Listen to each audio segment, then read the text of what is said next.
우리 지난주에 뭘 했는지 잠깐 한번 들어보겠습니다. 지난주에는 우리가 사람으로 오신 나사렛 사람으로 오신 예수님에 대해서 살펴봤습니다. 나사렛이라는 이름은 구약 성경에 한 번도 나오지 않는 그런 지명이라고 그랬습니다. 그런데 말하자면 볼품없는 아주 사람들에게 알려지지도 않고 그런 아주 한적한 시골 마을이 나사렛입니다. 예수님께서 왜 그런 마을에 가셔서 자라게 되셨을까? 베들레헴에서 나셨는데 애국 갔다가 돌아올 때 베들레헴으로 오실 마음이 있으셨던 것 같은데 그 헤롯 왕의 아들 아켈라오가 다시 왕이 되었다, 대를 이어서 왕이 되었다는 말을 듣고 그 다음에 옮겼는데 갈릴리 지방은 헤롯 안디바가 헤롯 왕의 아들이 마찬가지로 왕이 되어 있었지만 그러나 성령님이 인도하셔서 그쪽으로 하나님의 사자가 인도해서 그쪽으로 갔습니다. 그래서 이세의 뿌리에서 난 싹, 줄기에서 난 싹, 뿌리에서 난 가지, 이렇게 표현되어 있는 이사야 말씀을 우리가 인용을 했습니다. 그래서 줄기가 이렇게 나무 줄기가 있으면 줄기 중동에 나는 이런 싹, 이런 거는 여기서 열매를 맺을 수가 없습니다. 가지 쭉 나가면서 자연스럽게 싹이 나와야 되는데, 그래서 이런 거는 볼품없는 이 싹은 버리게 될 것이고, 또 이렇게 나무가 자라고 있는데 줄기에서 또 하나 이렇게 가지가 올라오면 그럼 잘라버리는 그런 가지죠. 그런 식으로 표현이 되어 있습니다. 그러니까 우리가 좋은 결실을 맺기로 기대할 만한 그런 가지가 아니고 볼품 없고 모양 없고 사람들로부터 주목받지 못한 그런 모습으로 이 땅에 오셔서 나사렛이라는 시골 동네에 그렇게 미미한 그런 한촌에 가서 그렇게 자라셨다. 이제 그러면서 예수님께서 역사적으로 이 땅에 오실 때에 그때 당시에 통치자들에 대해서 또 잠깐 살펴봤습니다. 헤로다, 예수님이 나실 때 당시에 헤로다, 그리고 바로 뒤를 이었던 헤롯 아켈라, 그 다음에 나중에 세례자 요한을 죽인 사람, 그리고 예수님께서 십자가 지실 때 그 재판 받을 때에 그 재판에 참여했던 사람도 있었죠. 그 사람이 그 당시에 유대 사마리아는 로마 직할령으로 되었고 저 북쪽에 갈릴리 지역을 담당했던 분봉왕 헤롯 안티파스가 바로 그게 동원되었던 거고요. 그 다음에 또 이름 여러분들 다 기억할 수는 없겠지만 한번 더듬보고 지나가겠습니다. 헤롯 아그리파 1세가 있었는데 아그리파 1세는 헤롯 대왕 때에 누렸던 그 사마리아와 유다 땅을 다시 다스리게 되었습니다. 다시 다스리게 되었는데 로마 직할령으로 있던 그거를 다시 다스리게 되었는데 이 사람이 사람들이 막 축켜 올리는 바람에 교만해져서 병들어 죽었는데 사도행전에 보면 야고보 사도를 죽였던 그 사람, 그 교만한 왕 헤롯이라는 이름은 나지만 그 사람은 헤롯 아그리파 1세고요. 나중에 바울 사도가 또 잡혀가지고 재판받을 때에 그때 총독, 그때는 다시 또 로마 직할령으로 됐습니다.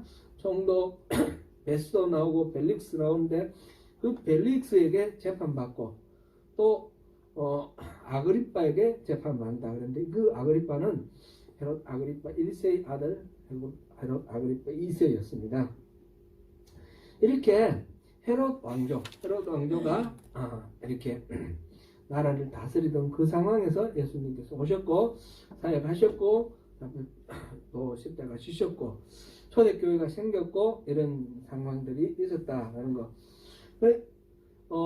하나님이 일하시는 것은 항상 역사 속에서 역사와 동떨어져 일하시는 것이 아니라 역사 속에서 일하신다는 것을 보았고, 그렇게 끝으로 봤을 세상적으로 봤을 때는 권력 있고 부가 있고 이 처세술도 대단하고 이런 능력 있어 보이는 헤롯 왕가와 비교할 때 예수님은 아주 아무것도 아닌 것 같은 그랬는데 실상은 하나님의 뜻을 받들어서 그 뜻을 이루시는 분이 예수님이고 그 예수님을 대적하기 위해서 유아 학살부터 시작해서 수많은 적대 행위를 하는 게 이 헤롯 왕조인데 우리가 결과적으로 다 모든 걸 다 알고 있습니다. 결국 하나님 편에 서 있는 예수님이 비교할 수가 없죠. 헤롯 왕조하고는 그런 것을 우리가 보았습니다. 오늘은 이 역사 속에서 등장해서 활동하시는 예수님하고 다른 측면에서 예수님은 역사 속은 어떤 모형을 취하셨든지 간에 본질적으로 어떤 분이신가 그거에 대해서 우리가 보려고 합니다. 이 부분에 대해서는 우리가 요한복음 1장 지금 보고 있는데 요한복음 1장 1절부터 18절까지가 요한복음의 서론입니다. 그래서 예수님의 행적이라든지 말씀이라든지 이거는 나오지 않고 그 이전에 이 요한복음을 통해서 소개할 예수님이 본질적으로 어떤 분이신가를 소개하고 있는 부분입니다. 그래서 오늘 우리가 예수님을 알고자 하는 그 궁금증과 그 질문의 동기에 가장 적합한 본문이기 때문에 1절부터 18절까지 전체를 이렇게 다루는데 본문은 9절부터 14절까지 맞죠? 필요한 부분은 앞뒤로 우리 같이 더불어서 보겠습니다. 사도 요한은 다른 복음 기자들과는 다른 관점에서 예수님을 설명을 했습니다. 마태, 마가, 누가 이 세 사람이 기록한 복음을 우리가 흔히 공관복음이라고 그러죠. 공관복음 관점이 같다. 퍼스펙티브가 같다. 그런 의미로 공관복음이라고 그러고 요한은 좀 전혀 다른 차원에서 다른 관점에서 예수님을 보고 있습니다. 마태나 마가, 누가복음은 예를 들면 예수님이 어릴 때에 태어난 상황, 자라는 상황, 마가복음은 없지만 마태복음과 누가복음은 자세하게 나와 있습니다. 그런데 요한복음은 그런 데 대해서는 이런 방구 언급이 없습니다. 1절을 우리 한번 읽어보겠습니다. 같이 시작. 태초에 말씀이 계시니라. 이 말씀이 하나님과 함께 계셨으니 이 말씀은 곧 하나님이십니다. 아멘. 태초에 말씀이 계셨다. 이렇게 요한복음이 시작합니다. 이 태초, in the beginning, 시작할 때 이 태초는 우리가 상상할 수 있는 시간을 거슬러 올라가고 도저히 도달할 수 없는 그런 그는 뿌리 거기를 지금 가리키고 있습니다. 이 비슷한 표현이 또 어디 있었죠? 어디 있습니까? 창세기 1장 1절에 있습니다. 그죠? 창세기 1장 1절 한번 볼까요? 시작. 태초에 하나님이 천지를 창조하십니다. 거기도 in the beginning God created the heavens and the earth 그랬는데 이 in the beginning 표현은 똑같은데 실상은 약간 좀 차이가 있습니다. 실상이 약간 좀 차이가 있는데 창세기 1장 1절에서 말하는 태초는 그때부터 창조를 시작했으니까 우주를 하나님께서 우주를 창조를 하셨어요. 그 태초예요. 그러니까 창조가 시작된 지점, 그러니까 시간과 공간이 시작된 지점, 시간이 처음 시작된 지점. 근데 요한복음에서 말하는 거는 그보다 그 차원을 뛰어넘는 시간 같아요. 시간이 시작되기 전, 그거를 이제 뭐라고 말할 수는 없어요. 영원의 상태 속에서 태초라고 그렇게 불렀습니다. 그래서 아주 모든 존재가 있기 이전에 아무것도 없고 세상에 우주도 없고 아무것도 없을 때 그때에 말씀이 계셨다는 거예요. 말씀이 계셨고 그 말씀이 하나님과 함께 계셨다고 그랬어요. 그러니까 아무 존재도 없을 때 두 존재가 있는 거예요. 그죠? 말씀과 하나님이 계셨어요. 그래 있었고 그러니까 말씀과 하나님이 함께 계셨다. 이 말씀이 바로 뒤에 보면 말씀이 육신을 입고 이 땅에 오셨다 그랬습니다. 말씀이 누구를 가리키는 말씀인지 우리 알겠죠? 말씀이 예수님입니다. 말씀이라는 말, 여기에 말씀으로 번역한 이 말은 원래 성경이 기록될 때 헬란말로 기록되는데 헬란말로는 로고스입니다. 로고스는 논리, 이치, 법칙 뭐 이런 의미를 가지는 말이에요. 태초에 하나님 계셨고 어떤 뭐가 있었는데 그게 논리, 로고스가 있었다는 거죠. 로고스가 있었는데 이 성경에서 말하는 바는 그 일반적인 그 헬라의 서적에 나오는 그런 개념 논리하고는 조금 다릅니다. 그 논리, 그 로고스의 개념을 빌어 써서 로고스라고 일컬었지만 약간 다른 거죠. 지금 요한이 뭘 설명하고 싶어 했는가? 그거는 우리가 이제 전체적으로 이해를 해볼 때 그 이치와 논리지만 그것이 하나님과 연결되어서 하나님의 뜻, 하나님의 논리, 하나님의 계시, 하나님의 권능 그런 의미를 가진 그런 말로 단어를 로고스라는 단어를 썼습니다. 그 하나님의 뭐 이렇게 뜻이라고 이렇게 하죠. 하나님의 뜻 이래 버리면 하나님께 소유되는 어떤 이치처럼 이렇게 생각되기 때문에 그렇게 말하기도 조금 조심스러운데 별개로 하나님과 같이 계셨는데 하나님의 뜻, 하나님의 마음, 하나님의 소원 이런 것이 로고스다 이렇게 우리가 보면 되겠습니다.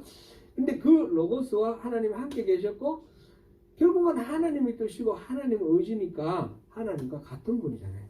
그래서 하나님과 곧 하나님이시니라 이렇게 되어 있습니다. 1절에 보니까 그죠? 이 말씀은 곧 하나님이시니라. 말씀이 바로 그런 말씀이 태초부터 있었고 하나님과 함께 있었고 그분이 하나님과 동일하신 분이셨다 이런 거 봅니다. 그리고 이 함께라는 말 보통 이제 함께 이거 영어로 with로 되어 있는데 이게 헬란 말로 보통 이런 함께라는 말을 쓸 때는 n이라는 단어를 씁니다. n이라는 단어를 쓰는데 여기서는 토로스라는 단어를 썼어요. 이 토로스라는 단어는 영어로 치면 toward, 향하여 이런 뜻이에요. 그러니까 지금 말씀이 하나님을 향하여 계셨다 이런 뜻입니다. 하나님을 지향하여 하나님과 분리될 수 없이 하나님을 지향하는 그런 존재로 이 말씀이 계셨다라는 그런 것입니다. 이 전치사 이걸 통해서 결국은 말씀과 하나님이 분리되지는 않고 그렇다고 그러니까 긴밀한 관계를 가진 그런 어떤 존재 그렇게 지금 말씀을 설명을 하고 있습니다. 마태복음에서는 예수님을 설명을 할 때 아브라함과 다윗의 자손 그래서 예수님에서부터 쭉 그슬러 올라가면 아브라함이 됩니다. 누가복음에서 보면 예수님부터 요셉을 거슬러 쭉 올라가는데 마지막에 아담이 나옵니다. 아담. 그러니까 예수님 아담의 자손으로 이렇게 나오는데 요한복음에서는 그런 피조물로서의 인간의 끝이 아니라 그 이전 창조주로서 하나님과 함께 있는 그런 말씀으로 설명이 되어 있습니다. 3절을 우리 같이 한번 읽어볼까요? 3절 시작. 만물이 그로 말미암아 지은 바 되었으니 지은 것이 하나도 그가 없이는 된 것이 없느니라. 이때 그는 누구예요? 말씀이에요. 말씀. 만물이 그로 말미암아 지은 바 되었다. 우리 창세기에서 이 피조물 만물은 누가 만드셨어요? 하나님이 만드셨죠. 하나님이 창조를 하셨는데 말씀을 통해서 창조를 하셨다는 거예요. 쉽게 생각해 보세요. 빛이 있으라. 그러니까 빛이 있었죠. 이 말씀이 바로 빛이 있으라. 하나님이 말씀하시니까 빛이 생긴 거예요. 이 어떤 설명하기가 좀 어렵지만 어떤 강력한 능력이 있는 그런 에너지 같은 그런 존재가 말씀이라는 있으라 하면 있는 거죠. 저기에 휴지 좀 잠깐 갖다 주시면. 네, 됐습니다. 네. 제가 이렇게 얘기를 하니까 일어나서 막 움직이잖아요. 그렇죠? 이 말에 능력이 있는 거예요. 그렇지 않습니까? 미안합니다. 인간의 말에도 하나님이 형상대로 지어진 인간이기 때문에 이 말에 능력이 있는 거예요. 하나님의 말씀에는 없는 것들을 있게 만들고 죽은 것을 살게 만들고 움직이게 만드는 강력한 능력이 있어요. 그 능력이 바로 말씀이라는 거예요. 말씀이 그 모든 만물들을 창조를 하셨어요. 만물이 그로 말미암아 창조되었다. 지음받았다. 지은 것은 하나도 그게 없이는 된 것이 없다. 모든 피조물은 다 말씀으로 만들어졌다라는 거예요. 그죠? 창세기 1장에서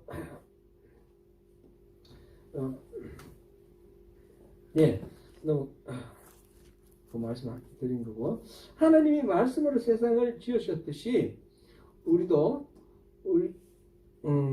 하나님의 형상대로 지은 우리도 이 말의 능력이 있기 때문에 우리 말로 세상을 짓습니다.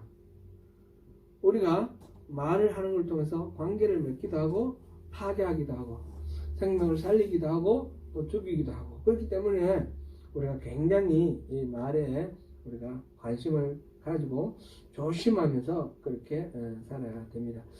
하나님이 말씀으로 주신 세상 만물에는 하나님의 숨결이 깃들여졌습니다.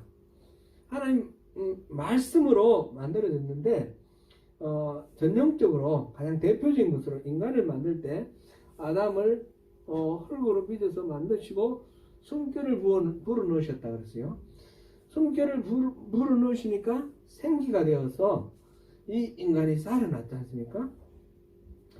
그 하나님이 만물을 만드시고 그게 생명을 불어 넣어 주셨다라는 겁니다. 그래서 한 생명을 불어 넣어 주신 그것이 우리 피조물들입니다.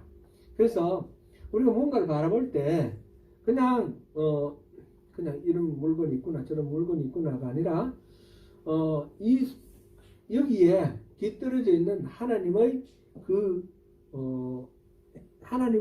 능력, 의지, 그거와 더불어서 하나님이 불어넣으신 생명, 이것까지 우리가 생각을 하게 되면 우리 피조물들에 대한 우리의 태도가 함부로 대하지 않고 존중하고, 그리고 함부로 막 이렇게 소모하지 않고 착취하거나 소모하지 않고 서로 존재를 인정하면서 아끼게 되는 그런 것이 되겠죠. 지금 환경 문제가 지금 참 큰 문제가 되고 있는데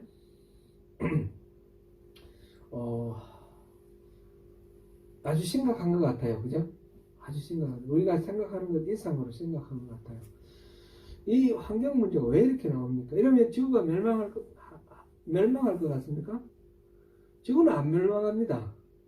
지구는 멸망하지 않고 누가 멸망합니까? 우리가 멸망하죠. 우리가 멸망하지 않기 위해서는 이 하나님이 만들어주신 이 땅을 잘 보호를 해야 되는데, 가장 기본적인 게 이 피조물들에 대한 이 태도라는 거죠. 그동안에 자연을 함부로 대하고 난개발하고 막 이렇게 자연을 과소비하게 된 그 과정 속에서 이 기독교가 기독교에 대한 잘못된 이해가 있었다라는 것을 우리가 이해를 해야 되겠습니다. 이 땅을 정복하고 다스리라 그랬으니까 정복하고 다스리는 것을 그냥 우리가 마음대로 내키는 대로 써도 되는 것처럼 그렇게 정복하고 다스리는 쪽으로 생각을 했는데, 그런 것이 아니라는 거죠. 우리가 여러 번 그런 말의 의미를 살펴봤는데, 다스린다는 말을 우리가 살펴봤죠. 이 동양에서도 다스린다는 말이 그렇고, 이 성경에 다스린다는 말도 원래는 그런 겁니다. 동양에서도 치산치수라는 말이 있잖아요. 산을 다스리고 강을 다스리는 게 치산치수인데, 그 말은 산에 있는 거 함부로 모든 자원을 막 빼서 쓰는 것을 말하는 것이 아니라 산이 산사태도 나지 않고 그 산이 산 모습을 그대로 유지할 수 있도록 보존하는 게 치산입니다. 치수도 마찬가지입니다. 강이 그 물길에 따라 잘 흐르도록 해놓는 것이 치수입니다.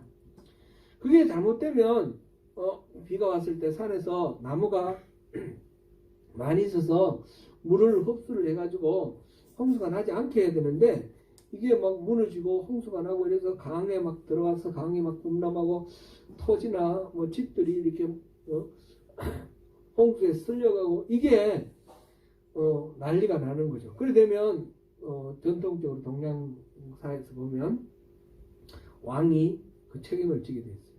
왕의 책임 중에 치산치수가 큰 책임입니다. 그때 치산치수는 산은 산답게 물은 물답게 보존하는 그런 것을 치산치수라고 그랬습니다. 다스린다는 그런 의미가 있습니다. 다스리는 것은 하나님이 만드신 피조물을 하나님의 창조 목적에 합당하게 보존하고 지키는 것, 그것이 다스림의 바른 의미입니다. 오늘날 우리가 환경에 대해서 그 태도를 우리가 회복해야만 이제 우리가 살 수 있습니다. 우리가 자연의 그런 상황, 그 창조주와 우리와의 관계를 생각하면서 4절을 한번 읽어보겠습니다. 4절은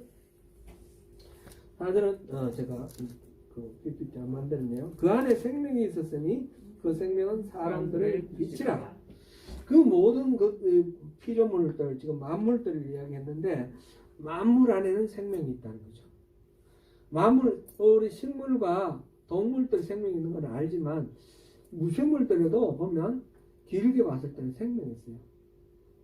산이나 강이나 다 생명이 변화가 있고 생성되었다가 소멸되어가는 그런 생애가 있고 그런 걸 이렇게 볼 수가 있습니다. 그랬을 때 그 생명은 그 만물들 안에 들어있는 그 생명, 그게 보니까 사람들의 빛이다 이렇게 표현을 했습니다. 자연의 빛을 한번 생각해 보겠습니다. 빛이라는 게 뭔가? 빛은 결국은 그게 없으면 사물을 우리가 볼 수도 없고 뭐가 뭔지 식별할 수도 없고 어디로 가야 될지 길을 알 수도 없고 그렇게 길도 알 수가 없고 사물을 분별할 수 없는 그런 상태, 어둠이 되는 거죠. 여기서 빛이 들어오면 모든 것들을 볼 수 있게 되는 거죠. 마찬가지로 이 자연의 빛과 마찬가지로 여기서 말하는 이 빛은 자연의 빛이 아닌 다른 우리 내면의 빛을 말하는데 그 내면의 빛은 우리 그 창세기를 보면 빛이 있으라 하고 그 다음에 나중에 태양을 만들죠. 나중에 그 달도 만들죠. 태양과 달 만들어지기 전에 별도 만들어지기 전에 빛이 있으라 해서 빛이 있었잖아요. 그 빛은 우리 뭐 태양의 빛이나 또는 달의 빛이나 이런 빛이 아닌 거예요. 그죠? 그 근원적인 그 빛, 그것이 우리 내면에 있다는 거죠. 생명이 바로 그 우리에게 그런 빛이 되는데 그 빛은 하나님의 그 모든 일하심을 분별할 수 있는 하나님이 만드신 피조물에 깃들여져 있는 하나님이 부여하신 그 생명, 그거를 분별할 수 있는 거죠. 생명이라는 말도 한번 보십시오. 우리가 한자말을 생각해보면 날생자, 명자가 목숨이라는 뜻도 되고 명령이라는 뜻도 되고 그런 거죠. 그 명을 우리가 운명이라는 말도 되고 그죠. 이 명을 살리는 게 생명이에요. 그럼 저마다 모든 피조물 안에 명이 있어요. 하나님의 명이 들어있습니다. 그거를 분별하고 판별하고 해서 그 속에서 우리가 어느 방향으로 살아갈 것인가 삶의 방향을 찾는 것, 이거는 다 빛이 있을 때에 가능한데 그 빛이 바로 하나님이 우리에게 주시는 빛입니다. 그런데 이 빛은 사람이 눈이 있어도 다 볼 수가 없는데 눈이 있다고 다 볼 수 있는 게 아닌데 그걸 볼 수 있도록 만드는 실질적으로 객관적으로 볼 수 있게 만드는 그런 조건이 바로 이 빛이 되는 것이죠. 빛이 있어야 볼 수 있습니다. 어둠 속에서는 우리가 볼 수 없습니다. 이때 빛이 어둠에 비추면 밝아지고 볼 수 있게 되는데 예수님이 바로 그 참빛이다. 그렇게 여기서 말하고 있습니다. 9절 같이 읽어볼까요? 시작. 참빛 곧 세상에 와서 각 사람에게 비추는 빛이 있으나니 예수님께서는 빛이신데 자연의 빛 이런 것도 아니고 또 내면적인 빛 중에서도 또 온전치 못한 빛이 있어요. 그리고 예수님의 빛은 완전한 빛이다. 그런 의미입니다. 참빛은 참빛, 거짓빛 이런 식의 반대 개념이 아니고 참빛, 부족한 빛. 참빛이라는 말은 완전한 빛이라는 뜻입니다. 이게 원래 헬란말로 참빛, 참이라는 말이 알레테스라는 단어인데 이거는 뭐 기억할 수는 없겠습니다. 근데 이 의미가 실제하고 그 이름이 맞아떨어진다 그런 뜻입니다. 우리말로 명실상부한다 이런 말 있죠. 그래서 이 알레테스 참빛이라는 것은 그 빛이라는 명목하고 실질적으로 그 빛이 기능하는 바가 딱 맞아떨어지는 거. 제대로 기능하는 빛. 그러니까 완전한 빛이라는 말이 의미가 되는 거죠. 그래서 어둠 속에서 사물을 바르게 보이고 방향을 바르게 깨우쳐주는 그 자연의 빛처럼 우리 내면에 와서 하나님이 지으신 이 모든 생명들 그 명들에 대해서 바르게 분별을 하고 그래서 우리의 살아갈 삶의 방향을 바르게 인도하는 그 빛이 참빛이라는 겁니다. 우리가 예수님을 우리에게 모셨을 때 그것을 바르게 분별할 수 있다. 그런 의미가 되는 것입니다. 그러니까 이 참빛은 우리 안에 생명을 살리는 그런 빛이 될 것입니다. 그 명이라는 것, 생명이라는 것은 하나님이 창조하실 때 부여하신 하나님의 의도, 하나님 뜻 그것인데 그것을 밝혀내는 것이 그것을 드러나게 하는 것이 참빛입니다. 그러니까 예수님을 만날 때 우리는 인생의 참된 뜻을 알 수 있다는 것이죠. 예수님을 만나지 않았을 때는 우리가 뭐가 내 인생에 어떤 목적이 있는지 내가 어떤 가치가 있는지 잘 모르고 어떻게 살아야 할지 올바른 길인지 알지를 못합니다. 그런데 예수님을 우리가 우리 안에 모셨을 때 그랬을 때 우리가 내가 하나님께서 왜 나를 만드셨는지 하나님 왜 나를 구원하셔서 하나님 자녀로 삼으셨는지 그 하나님의 부르심의 뜻 창조의 뜻을 알게 되고 그래서 하나님이 인도하시는 대로 바르게 살아갈 수 있다는 것이죠. 그래서 예수님이 우리 삶의 참빛이 되는 것입니다. 그러므로 이 참빛을 영접하는 자 참빛을 영접하는 자가 예수님을 영접하는 자가 바른 삶을 살 수 있는 거죠. 그것이 12절에 보니까 같이 읽어봅니다. 영접하는 자 곧 그 이름을 믿는 자들에게는 하나님의 자녀가 되는 권세를 주셨으니 예수님을 영접하고 그 참빛 그분을 영접하고 받아들이고 그 예수님의 이름을 우리가 믿는 자. 이 믿는다라는 말에 대해서 우리가 여러 번 살펴봤죠. 지적으로 동의하는 것도 아니고 우리가 뭐 자기 확신에 빠져있는 그런 게 아니고 진실하게 신뢰를 하고 내 인생을 거기에 거는 거라고 그랬습니다. 예수님 나의 진정한 주인이시다라고 신뢰를 하고 예수님의 그 이 땅에 오심이 정말 하나님의 그 뜻에 맞게 나를 구원하셔서 내가 하나님 창조하신 목적대로 살게 하시는 그 길이 되신다라는 것을 믿고 그대로 순종하고 나가고 살아가는 것 그것이 믿는 것입니다. 이렇게 믿는 자, 그 이름을 믿는 자에게는 하나님의 자녀가 되는 권세를 주셨다 하십니다. 이 권세도 또 오해를 하면 우리가 정복하고 다스리라 이것처럼 내가 하나님의 자녀가 되는 권세를 받았으니 이 권세는 막 누릴 수 있는 막 휘두를 수 있는 그런 권력 힘 이렇게 생각을 하는데 그런 것보다는 하나님께서 나를 나답게 만들어 주시는 그 능력이다. 그렇게 우리가 이해하면 더 좋겠습니다.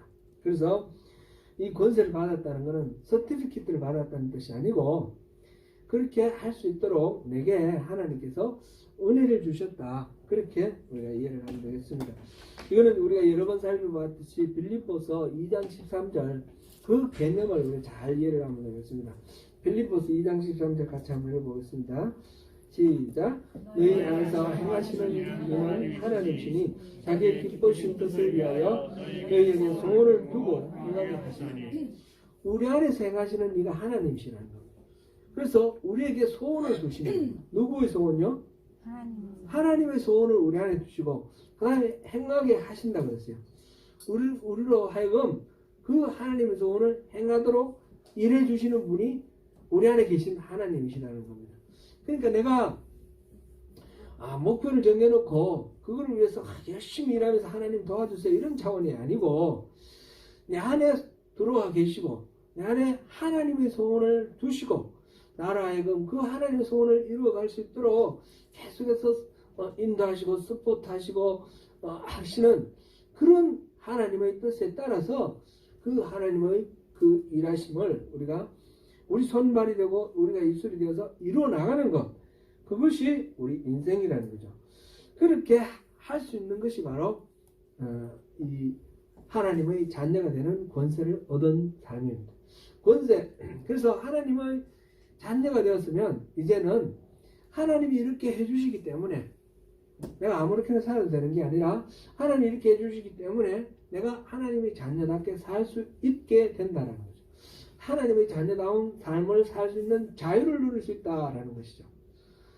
자유라는 말도 우리가 생각을 해봤습니다. 우리 부르심의 삶 할 때 자유는 내가 하고 싶은 거 내키는 대로 하는 것이 아니라고 그랬습니다. 자유는 뭐라고 그랬죠? 마땅히 해야 할 것을 할 수 있고 하지 말아야 될 것을 하지 않을 수 있는 그런 상태가 자유라고 그랬습니다. 우리가 해야만 되지만 우리에게 힘이 없어서 못하는 경우도 있고 그죠? 하지 말아야 되는데 유혹 때문에 하게 되는 그런 경우도 있지 않습니까? 이런 모든 죄의 얽매임과 죄의 유혹 이런 것들을 다 떨쳐버리고 정말 하나님 뜻 안에서 해야 될 건 하고 하지 않아야 될 건 안 하는 그게 진짜 자유라는 겁니다. 자기 내키는 대로 하는 거는 그냥 방종이죠. 지금 예수님을 영접하게 될 때 예수님을 진정으로 믿고 우리 인생을 걸게 될 때 우리 안에 빛으로 들어오신 그 예수님이 모든 것들을 비춰주십니다. 우리 인생의 목적, 우리 인생의 삶의 가치, 의미 이 모든 것들을 우리에게 비춰주시고 그리고 어느 방향으로 가야 될지를 인도해 주십니다. 그러니까 마땅히 해야 할 것을 하고 하지 말아야 될 것 하지 않는 그런 자유를 누리는 그런 권세를 누리는 자녀가 될 수 있다는 것입니다. 물론 이 일은 파노라마처럼 미리 딱 보여주는 건 아닙니다. 지나가 보면 깨닫는 경우들이 대부분입니다. 분명한 것은 하나님이 감동 주실 때에 우리 순종하면 순종할수록 그것을 분명히 이해를 하고 우리가 그것을 누릴 수 있게 되고 하나님이 감동 주시고 인도하실 때 순종하지 않으면 않을수록 점점 하나님 뜻은 흐릿해지고 멀어집니다. 그래서 우리는 점점 하나님으로부터 멀어져가는 그런 것이 됩니다. 이제 이렇게 우리가 빛으로 오시는 분이 예수님이다라는 것을 알 수 있습니다. 이제 그 예수님께서 우리에게 빛을 비춰주시고 어둠 속에 있는 우리에게 빛을 비춰주시고 그렇게 하나님과의 그 하나님이 만드신 원래 창조하신 그 창조의 목적대로 우리를 살게 하실 때에 가장 필요한 것이 하나님과 우리와의 거리입니다. 가까운 친밀함, 관계, 끊임없는 교제함 이것인데 인간이 여기 보니까 어떻게 되어 있습니까?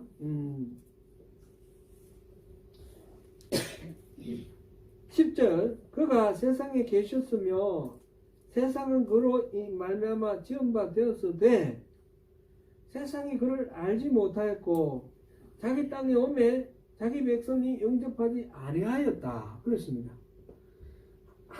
예수님께서 그런 분이시고 그렇게 빛을 비춰주셨는데도 그거를 깨닫지 못하고 어둠 속에 그냥 미문속에 계속 있다라는 거죠. 빛이 비춰도 우리가 눈을 감고 있으면 안 보이는 겁니다. 그래서 우리에게 그런 상황에 있는 우리에게 이 하나님과의 관계 교제를 가깝게 해주시기 위해서 하나님이 직접 이 땅에 내려오셨다는 거죠. 지금 그게 14절의 말씀입니다. 14절 말씀 같이 한번 읽어보겠습니다. 말씀이 육신이 되어 우리 가운데 거하시매 우리가 그의 영광을 보니 아버지의 독생자의 영광이요 은혜와 진리가 충만하다. 아멘. 말씀이 육신을 입고 이 땅에 오셨습니다. 그런데 또 여기도 조금 질문이 있습니다. 말씀이 이 땅에 오셨는데 왜 하필이면 육신을 입고 오셨을까? 그런 질문을 해볼 수 있습니다. 말씀이 인간이 되었다 이렇게만 말해도 될 것 같은데 육신이라는 말 속에는 굉장히 부정적인 이미지가 들어있거든요. 육신이라는 말이 헬란 말로 사르스라는 말인데 이거는 우리의 살덩어리예요. 살덩어리.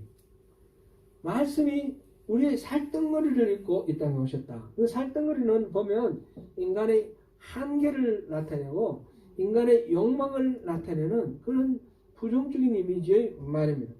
곧 예수님께서 이 땅에 오실 때에 인간의 한계를 입고 오셨다는 겁니다. 여러 가지 부정적인 그런 요소들을 다 가지고 이 땅에 오셨다는 것입니다. 예수님이 오실 때 예수님도 사람들의 말에 상처 입기도 하고 예수님도 유혹을 받기도 하고 예수님도 피곤해서 지치기도 하고 예수님도 슬픈 일을 당했을 때 울기도 하는 그런 인간적인 모든 약점을 다 가지고 있는 그런 한계 속에서 우리 예수님이 오셨다는 것입니다. 그러니까 우리가 무슨 이 성경을 읽으면서 예수님을 우리가 본받아야 된다 할 때 그건 예수님이니까 그렇지 뭐 우리가 뭐 우리 죄인인데 이런 식으로 말할 수는 없다라는 겁니다. 예수님도 우리랑 똑같은 인간으로 오셨기 때문에 그 인간의 인간의 육신을 입고 이 땅에 오신 분인데 그러니까 우리의 모든 것들을 다 경험하시고 이해하시고 다 체험하신 분이죠. 그러니까 예수님께서 그런 말씀하셨잖아요. 심지어는 나보다 더 큰 일도 할 수 있다고 하셨습니다. 그러니까 예수님이니까 라고 이렇게 핑계는 될 수가 없습니다. 우리가 똑같은 모습으로 오셨습니다. 빌립보서 2장 5절부터 8절까지 한번 읽어보겠습니다. 빌립보서 2장 5절부터 8절까지 시작. 너희 안에 이 마음을 품으라. 곧 그리스도 예수의 마음이니 그는 근본 하나님의 본체시나 하나님과 동등됨을 취할 것으로 여기지 아니하시고 오히려 자기를 비워 종의 형체를 가지사 사람들과 같이 되셨고 사람의 모양으로 나타나사 자기를 낮추시고 죽기까지 복종하셨으니 곧 십자가에 죽으십니다. 하나님으로서의 모든 그 권위와 권능을 다 내려놓으시고 사람과 똑같은 그런 상태로 이 땅에 오셨습니다. 자기를 다 비우고 하나님으로부터 누릴 수 있는 그런 모든 권위 그런 상황을 다 내려놓으셨습니다. 그렇게 육신을 입고 우리 가운데 사셨습니다. 여기서 또 14절에 말씀이 육신이 되어 우리 가운데 거하심에 그런데 거한다는 산다 이런 뜻이죠. 이 말이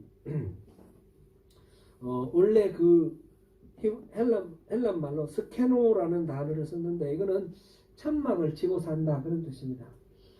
하나님이 말씀과 하나님과 함께 계셨던 말씀, 하나님이신 그 말씀이 육신을 입고 이 땅에 오셨는데 우리 가운데에 텐트를 치고 우리 가운데 사신다는 것. 이렇게 어떤 공동체 가운데 하나님이 와서 사시는 텐트를 치고 사시는 것 뭐 연상되는 거 없습니까? 성막이 떠오르죠. 출애굽 공동체의 성막. 하나님이 그 이스라엘 공동체 그 무리 한가운데 성막을 짓게 하시고 그곳에서 만나 주셨습니다. 성막 또는 회막 이렇게 불렀죠. 그래서 인간과 하나님 사이에 그곳에 미팅이 이루어집니다. 그럼 인간이 죄 때문에 하나님 앞에 못 나가는 것을 대비를 해서 여러 가지 제사 제도를 만들어 놨는데 그 핵심은 하나님과 만남입니다. 지금 예수님께서 이 땅에 오셔서 텐트를 치고 이 땅에 거하신다고 했어요. 예수님 자신이 텐트가 된다는 뜻입니다. 그러니까 예수님이 성막이 된다는 거죠. 예수님이 성결이 되어서 그곳에서 하나님과 인간이 만나게 되는 거죠. 예수님께서 나는 길이요 진리요 생명이다. 나로 말미암지 않고는 아버지께로 올 자가 없다 말씀하셨어요. 예수님이 바로 성전이 되셔서 그곳에서 하나님께서 우리를 만나 주시게 그렇게 되었습니다. 예수님 자신이 성전이라는 표현은 요한복음 2장 19절에서 21절 보면 이 성전을 헐라 내가 사흘 만에 다시 일으키리라 그 말씀하셔요. 그럴 때 요한이 설명하기를 예수님 자기 자신을 성전이라고 말했다. 그렇게 설명을 하고 있습니다. 성전은 자신의 몸을 가리킨 것이다. 그렇습니다. 곧 예수님께서 자기 자신이 성전이 되셔서 이 땅에 오셔서 자신을 통해서 하나님이 세상 사람들을 만날 수 있도록 하기 위해서 자기가 텐트가 되어 주셨다는 거예요. 하나님이 왜 그렇게 예수님을 보내셔서 텐트로 삼으셨어요? 하나님 뜻이 어디에 있습니까? 하나님은 인간을 만나고 싶어 하시는 거예요. 인간과 동행하고 싶어 하시는 거예요. 인간 가운데 임마누엘, 임재하기를 원하시는 거예요. 이 요한복음을 통해서 예수님이 사람의 몸을 입고 이 땅에 오셨다는 이 성탄절의 이 사건이 그냥 해피한 어떤 기념일이나 또 산타크로스가 오는 날이나 이런 게 아니라 이 우주 만물을 만드신 하나님이 날 만나기 위해 오셨다는 거예요. 그리고 한 번 만나고 떠나시는 게 아니라 텐트를 치고 계속 살기를 원하시는 거예요. 그래서 예수님이 육신의 한계 때문에 이 땅에서 생애를 마치시고 십자가를 지시고 성천하셨지만 성령을 보내주셔서 우리 가운데 성전을 이루시고 이곳에서 하나님이 계속해서 만나주시는 거죠. 하나님은 곧 예수님을 통해서 우리에게 하나님의 그 속마음을 선포를 하신 거예요. 나랑 좀 사귀자. 나랑 좀 같이 있자. 나랑 동행하자. 무엇을 생각하든지 무엇을 행동하든지 나랑 같이 좀 의논하고 나랑 같이 움직이자. 이거를 위해서 예수님을 이 땅에 보내셨다는 것입니다. 사랑하는 성도 여러분, 성탄절은